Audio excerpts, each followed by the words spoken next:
Hello guys, അപ്പൊ നമ്മൾ ഇന്നെല്ലാരും കൂടിയിട്ട് ഒന്ന് പുറത്ത് പോയിട്ടുണ്ടായിരുന്നേ. വേറെ ഇടത്തേക്കും അല്ല, കുറച്ച് സാധനം വാങ്ങാൻ വേണ്ടിട്ട് പോയതാണേ. വീട്ടിലേക്ക് മാത്രല്ല, അമ്മു വന്നിട്ടുണ്ടായിനെ.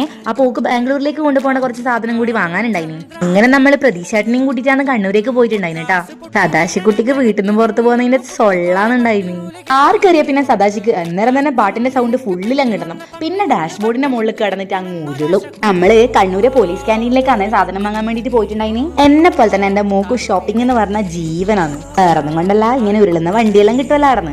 ഇതെല്ലാം കാണുമ്പോൾ നമുക്ക് ഇതുപോലെ ഉരുളുന്ന ഒരു വണ്ടിയിൽ ഉണ്ടായിട്ടുണ്ടെങ്കിൽ കുറച്ചും കൂടി നല്ലോണം ഷോപ്പിംഗ് ചെയ്യാൻ പറ്റും എനിക്ക് തോന്നിയിട്ടുണ്ടായിനെ. സതുവിന്റെ അടുത്തേക്ക് മോളേന്ന് വിളിച്ചിട്ട് വന്ന എല്ലാരെയും മോന്തേന്റെ ഷേപ്പ് ഓൾ അടിച്ച് മാറ്റുന്നുണ്ടായിന് കേട്ടാ. എന്തെങ്കിലും ഒരു സാധനം വാങ്ങാൻ പോയി കഴിഞ്ഞാൽ വാങ്ങാൻ പോയത് നോക്കുന്നതിനേക്കാളും കൂടുതൽ ആവശ്യമില്ലാത്ത എന്തെങ്കിലും സാധനം നോക്കിയിട്ട് സമയം കളയുക. എന്നിട്ട് ചിലപ്പം ആവശ്യമില്ല സാധനം വാങ്ങാണ്ട് വരികയും ചെയ്യും. ഇപ്പൊ ഇതെല്ലാം കാണുമ്പോൾ നിങ്ങൾ വിചാരിക്കും ഇതെല്ലാം എന്റെ സബ്സ്ക്രൈബേഴ്സ് ആണ്, എല്ലാവരും എന്നെ കണ്ടിട്ട് സന്തോഷം കൊണ്ട് ഓടി വന്നിട്ട് മിണ്ടുന്നതാണെന്ന്. അതൊന്നും അല്ലാട്ടാ, അതെല്ലാം ആടിയിലെ ചേച്ചിമാര് സതുവിനെ കണ്ടിട്ട് അവളെ കളിയെല്ലാം കണ്ടിട്ട് അടുത്തേക്ക് വന്ന് വർത്താനം പറയുന്നതാണ്. ഇനി അടുത്ത കാലത്തൊന്നും ഒരു സാധനം വാങ്ങണ്ടാത്ത വിധത്തിൽ നമ്മളെല്ലാം സാധനം ആടുന്ന് വാങ്ങിയിട്ടുണ്ടായിനെ. അങ്ങനെ സാധനം എല്ലാം വാരിപ്പെറുക്കി വണ്ടിയിലിട്ടിട്ട് നമ്മൾ സതുവിന് കുറച്ച് വെള്ളവും കൊടുത്തിട്ടാണ് ആടുന്ന് ഇറങ്ങിയിട്ടുണ്ടായിനെ.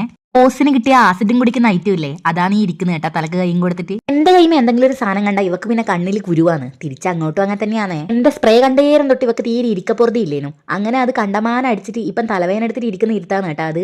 അങ്ങനെ ഓളെ തലവേദനയും നമ്മളെ വിശപ്പെല്ലാം മാറ്റാൻ വേണ്ടിയിട്ട് നമ്മൾ ഓരോ ചായയെല്ലാം കുടിച്ചിട്ടാണ് പിന്നെ വീട്ടിലേക്ക് പോയിട്ടുണ്ടായിന് കേട്ടാ. ഇന്ന് വൈകുന്നേരം തന്നെയാണ് നോക്ക് തിരിച്ച് ബാംഗ്ലൂരേക്ക് പോകുന്നത്. അപ്പോൾ ത്രെഡ് ചെയ്യണം എന്ന് പറഞ്ഞുകൊണ്ട് വീട്ടിനടുക്ക് തന്നെ ഇല്ല, അഞ്ജനീച്ചിന്റെ അടുക്ക പോയിട്ട് അങ്ങനെ ത്രെഡ് എല്ലാം ചെയ്തിട്ട് വൈകുന്നേരം ആകുമ്പോൾ ഓളെ ബസ്സിൽ അങ്ങ് കയറ്റി വിട്ട്.